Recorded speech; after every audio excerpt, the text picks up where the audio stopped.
नमस्कार, परम आनंद आयुर्वेद में आप सबका स्वागत है। आज की वीडियो बहुत ही इंटरेस्टिंग भी है और बहुत ही इम्पोर्टेंट भी है। आयुर्वेद में ब्लड की डिटॉक्सिफिकेशन या फिर हम यूँ कहें कि रक्त शुद्धिकरण के लिए जो एक थेरेपी बताई गई है, जो कि बहुत ही ईज़िली हो जाती है और दूसरा कि ये इसमें कोई प्रॉब्लम भी नहीं होती यानी पेनलेस भी होती है। तो आज हम जिस थेरेपी की बात करने जा रहे हैं उसे कहते हैं हम लीच थेरेपी। इससे रिलेटेड भी हमारे चैनल पे बहुत सारी वीडियोस हैं, आप देख सकते हैं।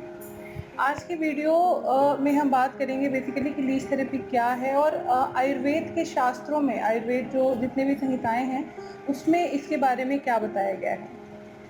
जैसे लीच थेरेपी जो होती है तो वो बेसिकली जो ब्लड से रिलेटेड प्रॉब्लम होती है या फिर जो पित्त से रिलेटेड प्रॉब्लम होती है या पित्त के कारण जो दूषित रक्त होता है उससे संबंधित जितनी भी समस्याएं होती हैं उसको दूर करने के लिए लीच थेरेपी की जाती है।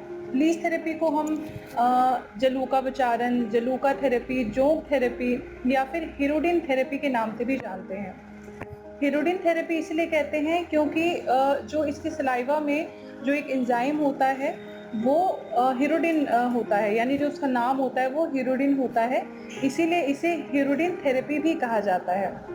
तो बेसिकली यहाँ पे मैं एक बात आप सबसे शेयर करना चाहूँगी कि अगर आप में से किसी को भी ब्लड से रिलेटेड कोई भी प्रॉब्लम है, यानी आपके शरीर में कहीं पे भी ब्लड सर्कुलेशन में कोई कमी आ रही है या फिर उसकी वजह से कोई प्रॉब्लम हो रही है, तो वहाँ पे आप लीच थेरेपी करवा सकते हैं। उससे जो आपके रिजल्ट्स होते हैं वो काफ़ी अच्छे मिलते हैं और जल्दी मिलते हैं।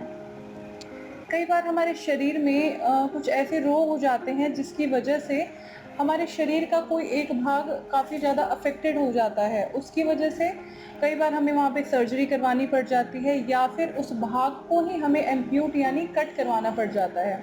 तो लीच थेरेपी इतनी ज़्यादा इफ़ेक्टिव है कि अगर आपकी कभी सर्जरी की भी अगर मतलब कॉम्प्लिकेशंस आने लग गए हैं कि हमें सर्जरी ही करवानी है, कुछ ऐसी प्रॉब्लम्स लाइक डायबिटिक अल्सर होता है या फिर डायबिटिक फुट है या वेरिकोज वेन है, तो ऐसी सिचुएशंस में कई बार डॉक्टर सर्जरी के लिए एडवाइस करते हैं।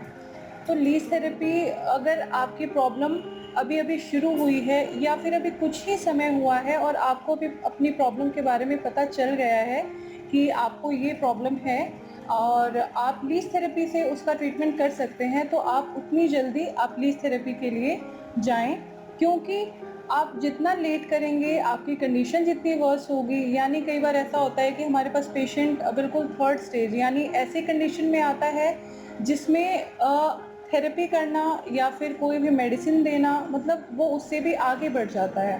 हम कई बार उसमें कोशिश करते हैं लेकिन उसमें रिलीफ नहीं मिल पाता। उसका भी कारण क्या होता है कि जैसे-जैसे हमारे शरीर में फॉर एग्ज़ाम्पल अगर अगर हमें कोई प्रॉब्लम आ रही है, अगर हमें वेरिकोज़ वेन की ही प्रॉब्लम है, तो सबसे पहले हमारे जो सिम्पटम्स होते हैं, जो लक्षण होते हैं, वो हमारे शरीर में दिखने लग जाते हैं। हम कई बार उसे इग्नोर कर देते हैं या फिर हम उसका ट्रीटमेंट नहीं लेते हैं, लेकिन सिम्पटम्स जो हैं वो काफ़ी पहले से आने लग जाते हैं। जैसे अगर आपको वेरिकोज़ वेन की प्रॉब्लम ही हो अगर स्टार्ट हो रही है, तो आपके लोअर लिम्स में आपको कई बार स्ट्रेस महसूस होता है, कई बार स्टिफनेस होती है, इचिंग बहुत ज़्यादा होती है, जो आपकी नसें हैं उसमें एक तरीके से उभरापन दिखाई देता है या फिर आपको वहाँ पे कई बार गांठें सी महसूस होती हैं।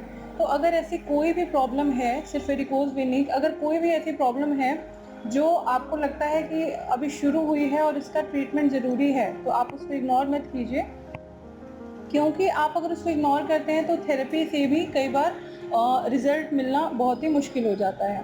तो ये उन सभी पेशेंट्स के लिए है कि जिनको भी अगर कोई ऐसी प्रॉब्लम है जहाँ पे आपको लगता है कि आप लीच थेरेपी करवा सकते हैं और आप सर्जरी से खुद को बचा सकते हैं या उस अफेक्टेड एरिया को कट होने से बचा सकते हैं, तो आप ज़रूर लीच थेरेपी करवाइए।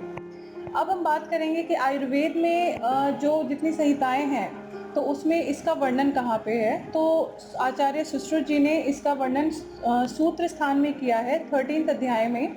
जलूका वचारणीय अध्याय का नाम है और आचार्य वाग्भट जी ने अष्टांग हृदय में इसका वर्णन किया है 26वें अध्याय में सूत्र स्थान में। अब हम बात करते हैं कि लीच क्या होती है। ये आप मेरे हाथ में देख पा रहे होंगे, ये लीच इसे कहते हैं हम। ये जोंक होती है बेसिकली इसकी एनाटॉमी आप अभी साइड में देख पा रहे होंगे। इसके 2 एंड्स होते हैं। लाइक ये एक एंड जो होता है वो आपके यानी वो होल्ड करता है उसे, यानी पकड़ता है उसको, और जो दूसरा एंड होता है जो इसका माउथ है ये बेसिकली यहाँ से क्या करता है कि ब्लड को सक करता है, यानी जो इम्प्योर ब्लड है उसको निकालता है। तो ये आपका ये जोंक है बेसिकली। ये अभी एक्टिव है काफ़ी। जो जोंक होती है वो पानी में भी ऐसी एक्टिव होती है। इसका नाम जलूका इसीलिए कहा जाता है क्योंकि ये जल में ही रहती है और जो इसका जीवन है बेसिकली वो जल में ही है, यानी ये जल में ही जिंदा रह सकती है। अगर आप इसको जल से अलग कर देंगे तो ये मर जाती हैं। तो ये बेसिकली इतनी ये जैसे आपको दिखाई दे रहा होगा कि ये अपनी जो लेंथ है वो ऐसे काफ़ी इंक्रीज करती है। तो ये इसका मूवमेंट का एक तरीका होता है कि ये ऐसे ही मूव करती है। तो ये जिस एरिया को आगे बढ़ा रही है ये इसका हेड का एरिया है, यानी ये आपका जो भी इन्फेक्टेड एरिया है या फिर कोई घाव है तो उस एरिया पे ये चिपकती है और वहाँ पे जो अशुद्ध हम रक्त कह सकते हैं उसको खींचती है।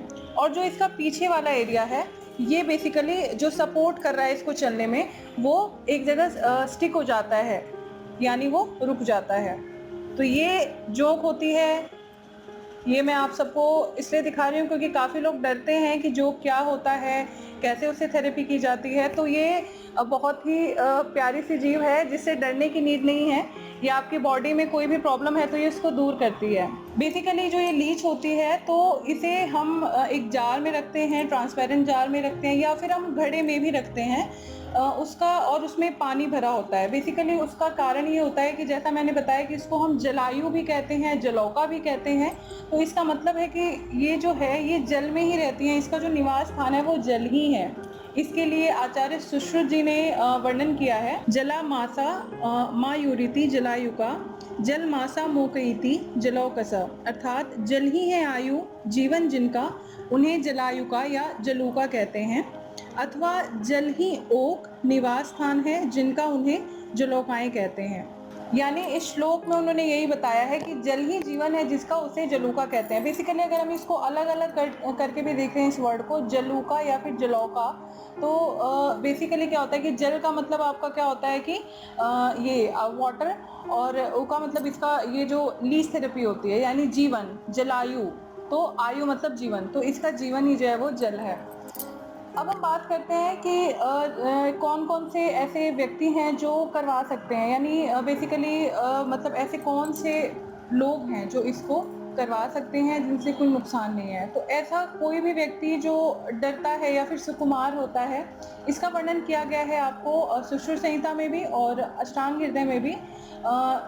32 नंबर श्लोक में इसका वर्णन किया गया है सुश्रुत संहिता में कि ऐसे व्यक्ति जो काफ़ी डरते हैं किसी चीज़ से या फिर काफ़ी सुकुमार हैं यानी कोमल हैं, कोई स्त्री, कोई बालक, कोई वृद्ध, ऐसा कोई भी व्यक्ति जो काफ़ी सुकुमार है तो वो जोंक थेरेपी करवा सकता है। जोंक थेरेपी उनके लिए बहुत ही लाभदायी है और ये एक तरीके से हम ये कह सकते हैं कि ये परम सुकुमार थेरेपी होती है उन लोगों के लिए। इसके बाद की बात करें कि जैसे आचार्य सुश्रुत जी ने इसके बारे में ये भी कहा है कि ये पित्त दूषित रक्त का ही बेसिकली जो उससे रिलेटेड प्रॉब्लम होती हैं उसी का उपचार करती हैं, या फिर जैसा मैंने वीडियो की स्टार्टिंग में ही बताया था कि ब्लड सर्कुलेशन की जहाँ पे प्रॉब्लम होती है, स्पेसिफिकली जो पित्त से दूषित रक्त होता है उसमें ये बहुत ज़्यादा इफेक्टिव होती हैं। उसके लिए आचार्य सुश्रुत जी ने कहा है, शीताधिवासा मधुरा जलौका वारी संभवा तस्मात् पित्तो परिष्टे तु हितासा सेचने। जोंक यानी जलौका शीतल स्थान में निवास करती हैं तथा जल में उत्पन्न होती हैं एवं रस में मधुर होती हैं, इसीलिए पित्त से दूषित रक्त बाहर निकालना ये इसमें हितकर होती हैं। यानी आचार्य सुश्रुत जी ने कहा है कि बेसिकली जो पित्त से जो दूषित रक्त होता है उसको बाहर निकालने में जलूका काफ़ी इफेक्टिव होती है। अब हमने बात करी है इंडिकेशंस की और कौन कौन करवा सकता है और जलूका थेरेपी क्या होती है। यहाँ पे कुछ लोगों का डाउट होता है कि क्या जो जोंक होती है वो अशुद्ध रक्त ही पीती है सिर्फ या फिर शुद्ध रक्त भी पीती है।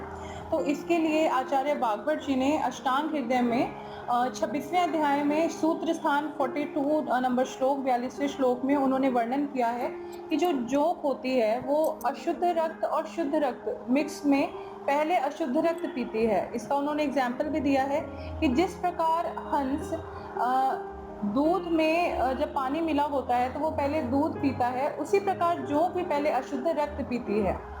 तो इसमें आपको घबराने की नीड नहीं है। जो जोंक होती है वो सबसे पहले जो आपका अफेक्टेड एरिया है तो वहाँ से अशुद्ध रक्त ही पीती है और उसके बाद वो बेसिकली उस एरिया को छोड़ देती है। यहाँ पे एक और क्वेश्चन आता है कि कितना ब्लड लेती है एक लीच। तो बेसिकली ज़्यादा ब्लड नहीं लेती, 5 to 10 ml ही ब्लड एक लीच लेती है। इसके अलावा एक डाउट और है कि इसके बाद क्या किसी पेशेंट को वीकनेस भी हो सकती है या फिर उसको ब्लड मतलब बाहर से अपनी बॉडी में ट्रांसफ्यूज़न करवाने की भी नीड पड़ती है। तो जी नहीं, ये सिर्फ एक मिथ्या है। लीच थेरेपी के बाद किसी भी प्रकार की कोई वीकनेस नहीं होती है। ये एक पूरे तरीके से सेफ थेरेपी होती है जो कि अंडर स्ट्रिक्ट सुपरविज़न किया जाता है। तो अगर आप में से जैसा मैंने बताया कि इसका संहिताओं में भी वर्णन है कि जो व्यक्ति बहुत ही सुकुमार होते हैं उसके लिए जोंक थेरेपी बहुत ही उत्तम थेरेपी होती है। तो अगर आपको ऐसी भी कोई भी कंडीशन है जिसमें आपको पित्त से संबंधित कोई प्रॉब्लम है या दूषित रक्त से संबंधित कोई प्रॉब्लम है आपको, या फिर पेन है कहीं पे या स्वेलिंग है, तो ऐसी सभी कंडीशंस में आप लीच थेरेपी करवा सकते हैं।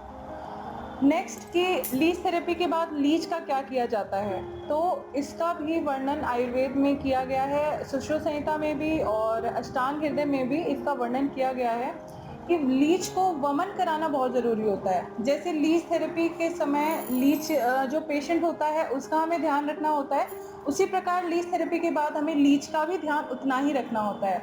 क्यों? क्योंकि अगर हम लीच का ध्यान नहीं रखेंगे, यानी लीच का हम क्या करते हैं, जैसे लीच थेरेपी खत्म हुई, लीच को हम लेते हैं और फिर उसका वमन कराते हैं। क्योंकि अगर हम लीच का वमन नहीं कराएंगे तो उसको आयुर्वेद में अष्टांग हृदय में एक वर्ड मेंशन किया गया है, रक्तमद, यानी लीच को ये प्रॉब्लम हो सकती है। और उसी को आचार्य सुश्रुत जी ने कहा है इंद्रमद, यानी अगर वमन नहीं कराएंगे हम लीच का तो लीच की जो डेथ भी हो सकती है। यानी वो जो अशुद्ध रक्त है वो लीच की बॉडी से बाहर निकालना भी ज़रूरी होता है। तो उसको कैसे वमन कराते हैं, जैसे लीच को हमने एक बर्तन में लिया, या तो उसमें हम पानी में थोड़ा हल्दी मिला के और उसमें लीच को छोड़ते हैं तो लीच वॉमिट कर देती है, जो भी अशुद्ध रक्त है वो वमन से बाहर आ जाता है। या फिर जो लीच होती है उसके ऊपर टर्मरिक को रब करते हैं, टर्मरिक रख के उस बर्तन में उसको फिर रब करते हैं पीछे से थोड़ा थोड़ा, जिससे वो जितना भी अशुद्ध रक्त है वो सारा बाहर निकाल देती है। इसका कारण यही होता है, जैसा मैंने बताया, कि उसको रक्तमद जैसी प्रॉब्लम हो सकती है जिससे लीच की डेथ भी हो सकती है, इसीलिए लीच का वमन कराना बहुत ज़रूरी होता है।